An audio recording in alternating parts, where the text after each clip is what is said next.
So today we're back to work on the Turbo LS street truck build. I am super excited to get this truck done. It's getting close. We got the parts cleared out of the inside. That's always a good feeling. We had everything crammed in here while we had this thing parked kind of on the back burner in the meantime, and now it's back in here. Parts are out of it. We're on the final push to get this thing done, and I cannot be more excited. This is a build I wanted to do for so long, and we're nearing the end. There's the light at the end of the tunnel. I can taste the burnouts and the fun and the turbo noises. It's coming, and we're getting close. We just got to keep pushing on. So the plan for today is to just keep hammering out the final odds and ends. I mean, that's pretty much where we're at. Everything's built, full drivetrain's in. It's just buttoning up, finishing touches, if you will. So finishing touch number one.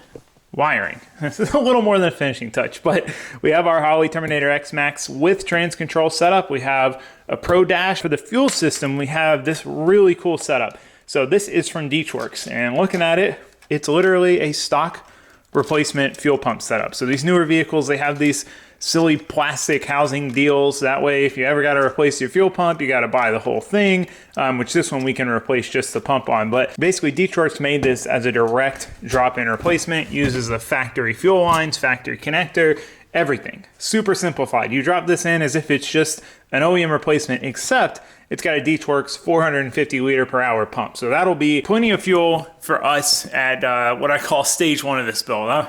You know, it's bad when you're already planning the next stages of a build, but that's basically get it running and driving, moderate boost, make some power, do burnouts, that kind of stuff, and start figuring it out, working out the bugs. And then I'm sure down the road we'll probably go to a dual pump system and so on and so forth. But this is a really awesome setup for this kind of build because it's plenty of fuel for what most people are going to be doing with these trucks, but it's simple. No headaches trying to integrate multiple pumps into the stock tank or putting a surge tank in the bed, or it saves a lot of headache running aftermarket lines. I mean, we're going to be using the stock lines all the way up to the stock rails. It's basically like it came from the factory, just with a lot more oomph in the physical fuel pump. So anyway, I'm jibber jabbering on. The point is we've got a lot of work to do, and we just need to get into it. So let's get the Terminator system unboxed. So Slee will be here soon to start dropping the tank, and let's just start hammering out some projects.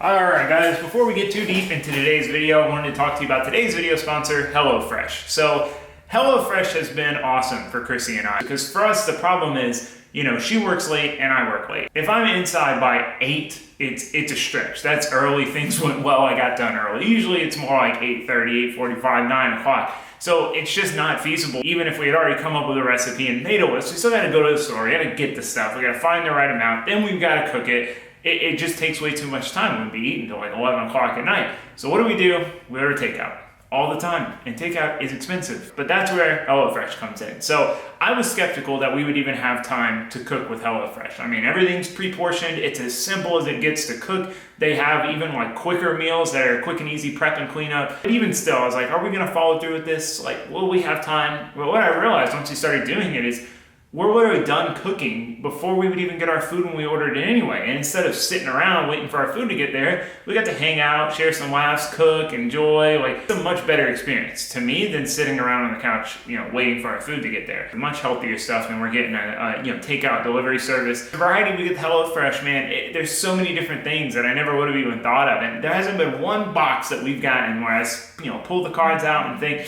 I'll eat that. I'll eat it, but I'm not that into it. No, all of them I've been into, and especially once you start eating them, they have all been so good, man. I cannot say enough good things about it. I would highly recommend it if you're busy, you don't have a lot of time. I mean, you just want to save money over what you would spend at the grocery store, and especially over what you would spend at the delivery services. I mean, it's just kind of an all-around win-win situation. So I would highly recommend it. If you're interested in trying it, go to HelloFresh.com, use code TaylorDrift16 for 16 free meals plus 3 free surprise gifts. That's HelloFresh.com, code TaylorDrift16 for 16 free meals and 3 free surprise gifts. So if you're interested, check it out. It's all around a good time. But that being said, it's chilly. I need to get back to work. I need to keep moving or I'm gonna get cold.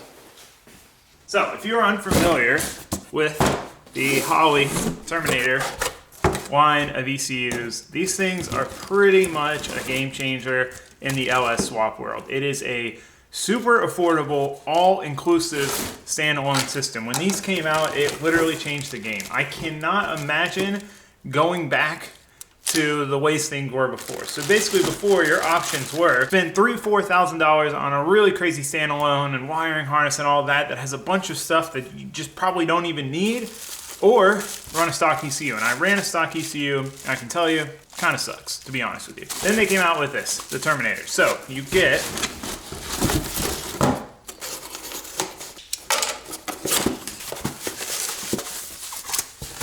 an ECU. So this is the X-Max with trans control, because we're going to be controlling an auto trans, and it's a full standalone. It can do anything I've ever needed a standalone to do, personally.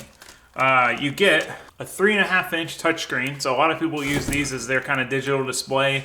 You can make tune changes on here. Comes with an SD card. You can data log to it. You can do so much with this, and it just comes with it.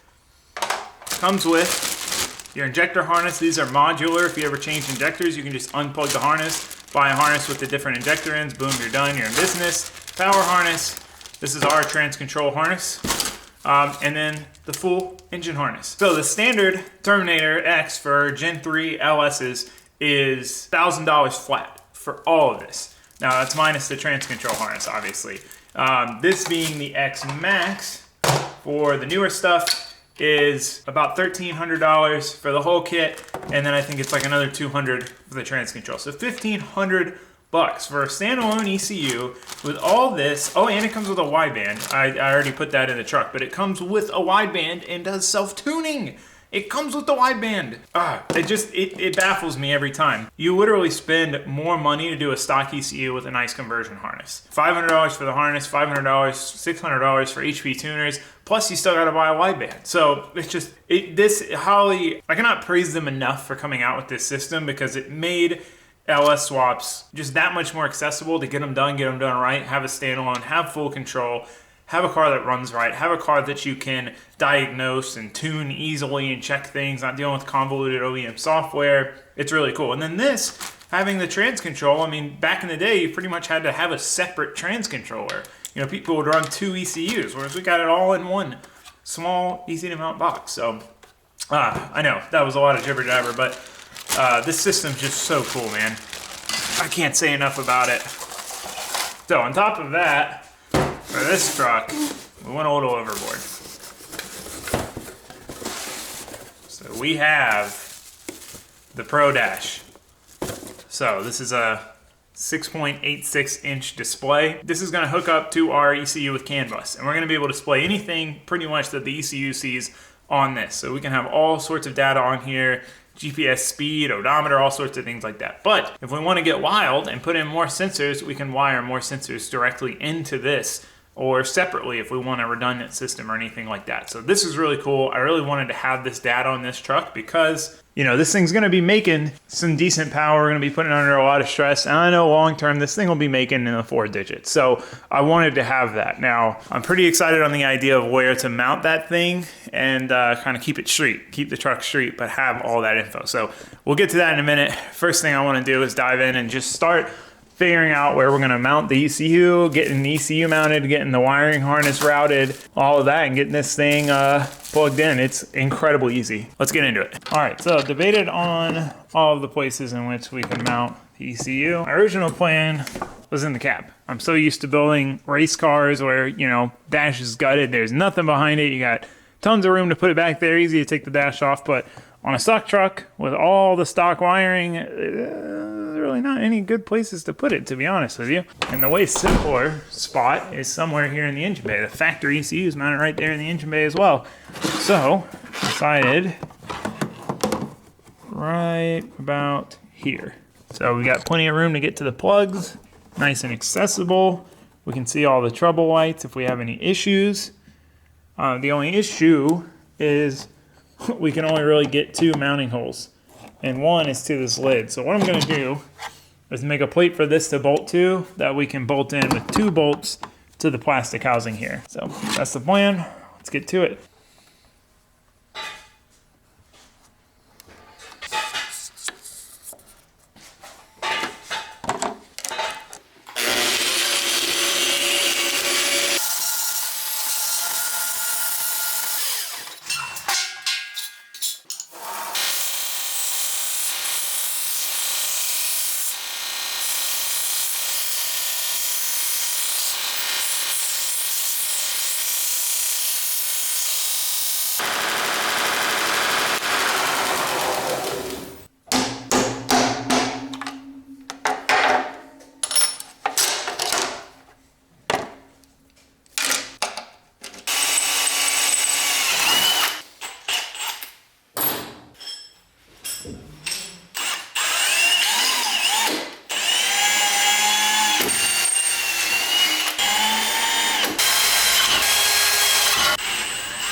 All right, since we're going into plastic, we're just gonna use self-tappers to mount it. So what I did was I drilled a hole bigger than the threads for the self-tapper so it doesn't try to pull the plate. If you've ever self-tapped through two things, it's always kind of a mess. But also I drilled a bigger bit enough to basically countersink the head. That allows this to be flush.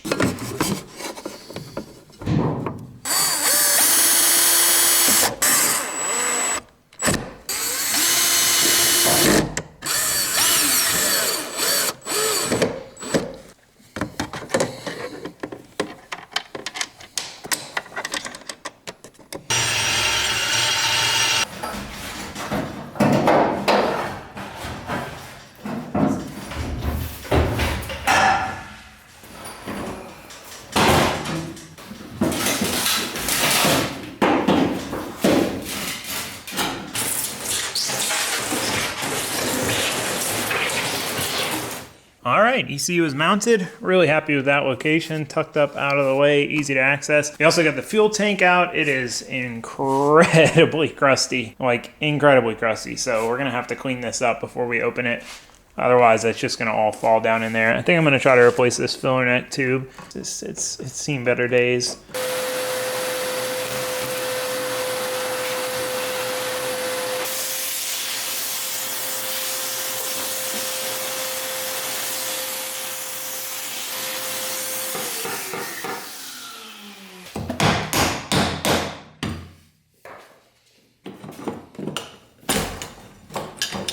It's spring-loaded.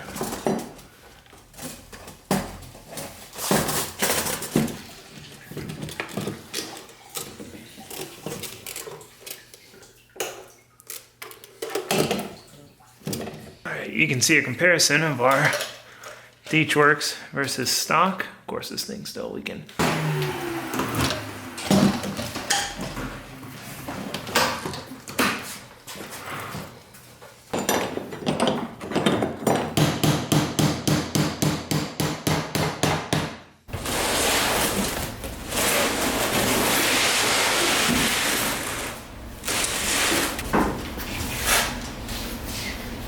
All right, fuel tank's most of the way back in. We are going to add an actual relay in instead of relying on the stock fuel pump circuit. So Deechworks does give you a connector to do that. So we're just gonna do our own relay, and then that way we'll trigger it with the Holly instead of relying on the stock computer to tell it to turn on. It'll just be more simpler that way. Let the Terminator control all the things. So one of the other things we have from them is an upgraded fuel pressure regulator for our stock truck intake, which I think is really cool because I was kind of worried about that running the stock intake here. I would overpower the factory regulator. Whoa. About sent that thing into outer space.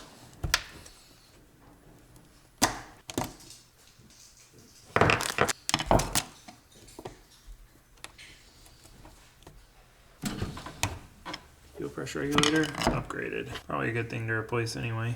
All right, time to start wiring. All right, I'm gonna route trans control first.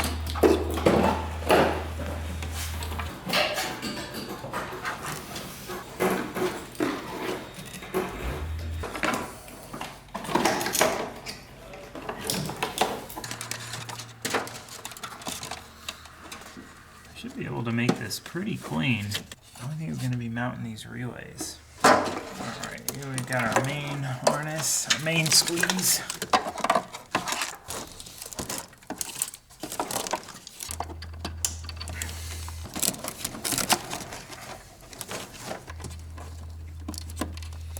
All right, I was hoping to route the power harness back here, but you gotta take what you can get. Not quite enough room for that.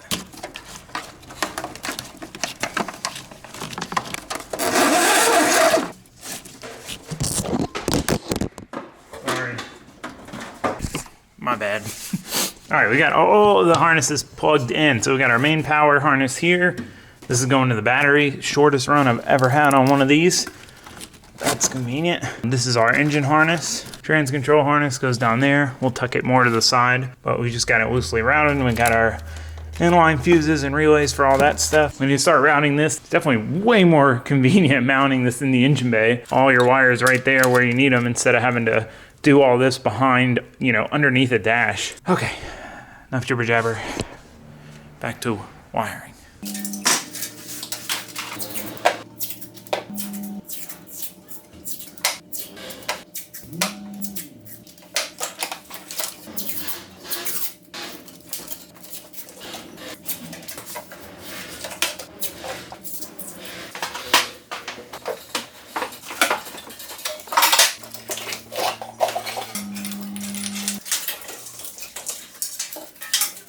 All right. Well, I got that's not gonna work. Plugs hooked up. The ground's at the back of the head, which are one of the big things you got to do before you put the intake back on, and the cam sensor. But now we're on to the worst one by far, which is the crank sensor. It's just a tough reach. It's directly behind the starter. Carpal tunnel by the time I'm done working on cars. I'll tell you that much. If you want to work on cars, small hands, good dexterity. Probably the two most important things you need. Alright, time to move on to the trans while we're down here. Alright, so we've got, obviously, our Terminator wiring. And then we've got our vehicle speed sensor. So this is for the Terminator. Then we have this splitter here. So this is going to plug in, Terminator will plug into this. And then we'll also plug it in to our stock harness. This will allow us to get the vehicle speed information from the trans to the Terminator, which mainly needs it, and to the stock ECU so the truck knows what's going on and things like cruise control work. We'll obviously come back down here and secure all this wiring better. We're just trying to get everything hooked up right now and test and see how it all works. All right, for right now we got everything done underneath. I need to go pick up a new starter in the morning. One stud. The starter signal wire is, it's like cross-threaded or something. The nut just won't go on all the way. Those are super finicky. They like to break off. So we're gonna get a new starter in the morning. We gotta change it, which is ironic because I got the crank sensor on without taking the starter off. Now I gotta take it off anyway. One of those things. More work is often less work. But anyway, jibber jabbering. Point is, we can drop the truck down now and start working on things up top. So one thing we need to do is get coil packs on. Now the truck coil packs I have, they don't work on these valve covers. So I'm gonna steal the ones off the Miata, which I already bought replacements for. We're gonna put those on here, and then we'll put the Miatas back on when, you know, when it needs them. So I've been meaning to replace these particular ones anyway, because they're all kind of broken.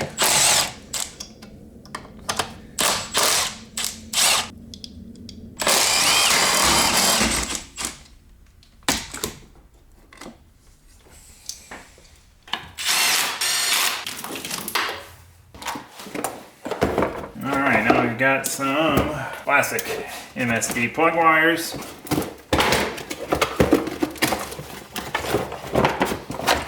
Specifically for these trucks.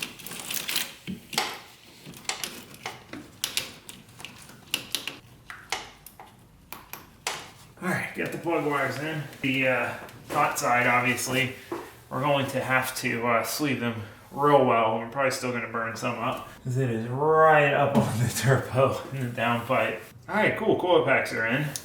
We have one more thing we need to do before we put the intake manifold on. All right, so what we have here is everything we need for oil pressure and turbo feed. So we've got our adapter where the stock oil pressure sensor goes. That's going to go to 8th MPT to 4AN.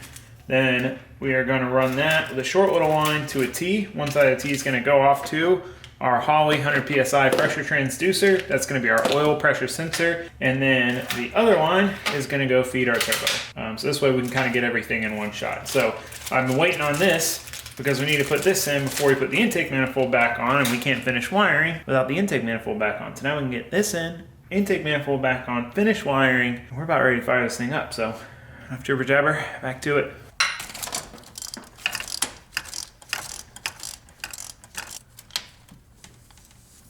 All right, stock Johnny out.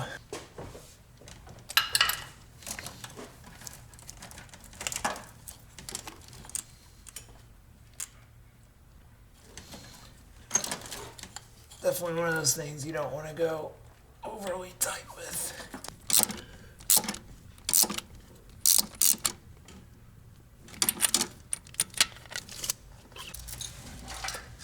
Wish it was easier to find really short AN lines.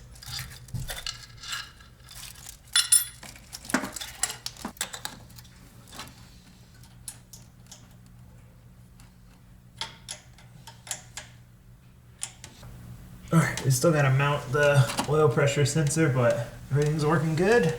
Everything's where it needs to be. We are ready to throw the intake manifold back on. Very exciting.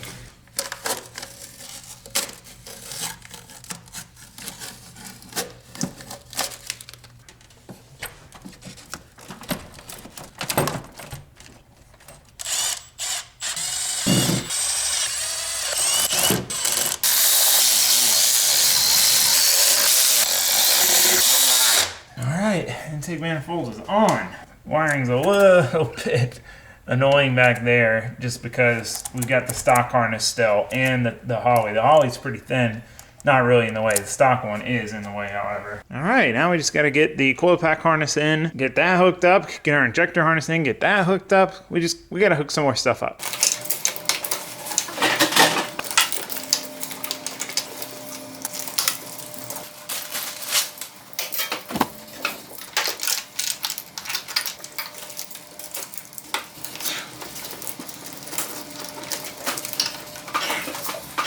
All right, as far as the plug and play wiring part is concerned, we are pretty well done. So we got the intake manifold on, got the injectors plugged in, coil pack harnesses, coil packs plugged in. All of that stuff is done. The only thing that's not plugged in that needs to get plugged in is the intake air temp sensor. I forgot to weld a bung into the intercooler pipe for it, but we can just put one in free air to start it up and handle that when I get the bung in. We also are gonna need to change the map to a 3-bar map. The ECU does have an internal one, but it's 1 bar. So we'll either run a hose to that or we'll just use this one for startup. We're not gonna be making boost immediately, but that is something we'll have to take care of. Other than that, it's the physical wiring, which is all pretty easy. So for the trans, we've got basically constant power and ground, and then switch power, so when the key's on, and then this wire is the only one that's gonna be let's take a little effort. We've got to route this to our brake pedal to where when we hit the brake, it sends power to this wire to unlock the torque converter. On this end, this is for the main engine harness. We've got main power. Main power, the green wire is a wire we could run directly to our fuel pump, but we're gonna run to a relay and then run the relay power down to our fuel pump. And then we have 2 more wires here, which are just key on power and ground. So we've got to wire all of this up. This is only real physical wiring we have to do. Everything else is plugs in. And then we'll also need to run our CAN bus wire in there to hook up to the USB, the touchscreen, and the digital dash. So that's what I'm working on. Josue is working on plumbing of the heater line. So the factory setup kind of comes down here, ties into the water pump and the expansion tank, but the turbo is pretty much completely in the way. It goes right where the turbo would go. So you can see here, you know, heater hose, boom, into there. It's got this splitter and then this hose. So what we have is a metal replacement for that splitter, hose, other hoses. So we're gonna basically do our own custom setup, make the hoses a little longer, route them a little better, and hopefully clear around the turbo. I also have new physical radiator hoses as well. So yeah, hoses, wiring, you get the deal. We're gonna get back to it.